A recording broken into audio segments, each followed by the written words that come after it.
we have a tough division matchup between the Pats getting 4 in Buffalo. It's the third time this team's going to play. These two teams are going to play each other. And just off of history, I'm looking at it, and I love the under.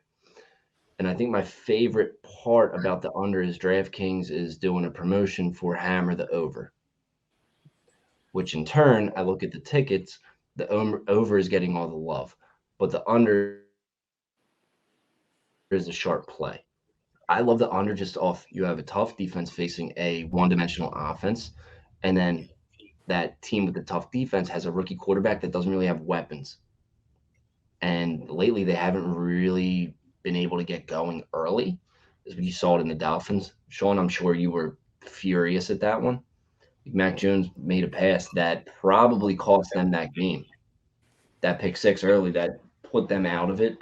And then when you're coming from behind with that offense, you're in trouble. I know, Sean, you feel similar with the under. You lean that, but I know you lean the Pats too. So I want to know why. So the Patriots, a couple weeks ago, the Patriots were one of my dark horses to go to at least the AFC Championship. I do like Mac Jones. I love their defense, and obviously, I mean, Belichick is going to get the head-to-head victory against any other coach that he goes up against.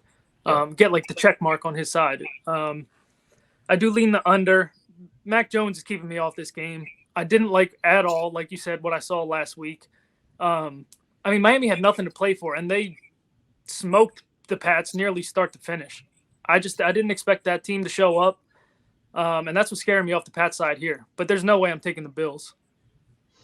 Can I make a quick side note, not regarding this game? Everybody's in an uproar over Brian Flores getting fired. If I'm Brian Flores, I'm like, thank God.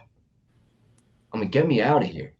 I'm going to go coach a team with a real quarterback because he has the pedigree to go get another head coaching job.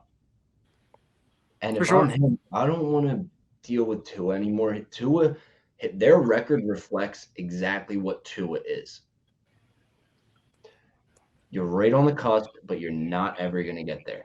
Tua's arm can't take him into the playoffs, especially not in that division right now, the way that's shaken out. So, Brian Flores, congratulations. That's how I'm taking that. Everybody's killing the Dolphins. And if you look at that around the NFL, those type of organizations have stayed in that bottom feeding area for this exact reason.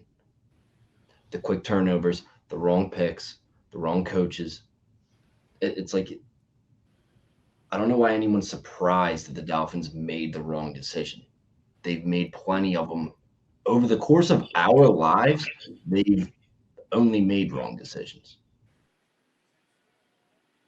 Yeah, I agree. I rest my case. They're just an average franchise to me. Yeah, I mean, well, I know they're in the Deshaun Watson sweepstakes. So if I was Flores, I might be waiting on that possibly coming to fold at the offseason. But otherwise, I mean, yeah, there's really not much. I don't believe in Tua. I don't think he's a franchise quarterback. From what we've seen, at least, I agree. I think he's just average. How are they even in the Deshaun Watson conversation? Do they Deshaun have Watson the capital to get in? I think it's his interest. That's where he wants to go. Yeah, I think it's his interest in Miami that fuels a lot of them being like the top destination for him. It was also his interest in Flores. He likes Brian Flores a lot. I was going to say there must be a lot of massage parlors down there or something. I'm sure there is. I don't know why you would want to go to Miami without Brian Flores. But back to this game. Sorry to off-rail that conversation. I just had to make that point because I saw everybody in an uproar over it. I'm like, dude, he should be thanking everyone.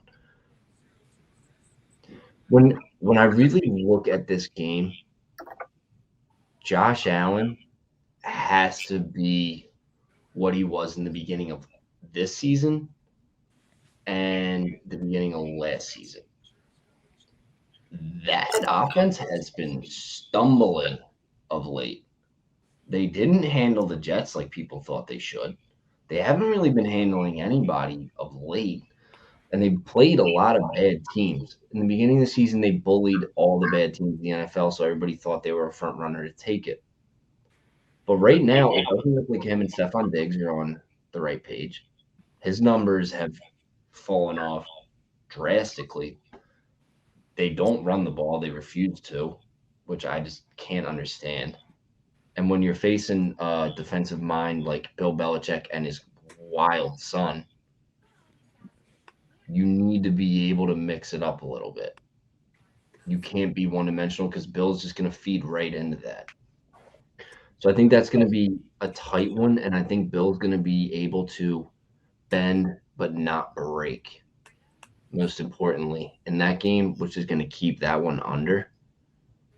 And also the public playing the over. That's my key takeaway from this. I look at the market; it backs my game theory. That's what made it an official play. So under 44, that is my official play. First official play of the wild card weekend. Rob, do you have anything you wanted to add to this one? I don't hate it. I don't hate it because I mean you're talking about Buffalo's offensive struggles. New England's defense is a buzzsaw. I mean, ranked third in pass defense, ninth in rush defense. Like that's a solid defense that they're going up against. Yeah. And I think New England's going to be able to run the ball on Buffalo. New England, they have the advantage, I think, in the run game there. So I can see that game script going, with similar to the first game where New England, seeks to run the ball first. You're going to need Mac Jones to make a couple plays. I think he can make a couple plays to keep this game within the line. But overall, because of that script and leaning more towards the run game on New England side and that stout defense, I like the underplay. Yeah. I don't have a say on the spread. I really don't know. The Bills have been getting bullied by the Pets for our entire lives, almost, or our adult lives. So now's your opportunity. You seize it. I think that they win. They might cover, but I think that one's going to be a dogfight, and I don't see either team scoring over 21 points in that game.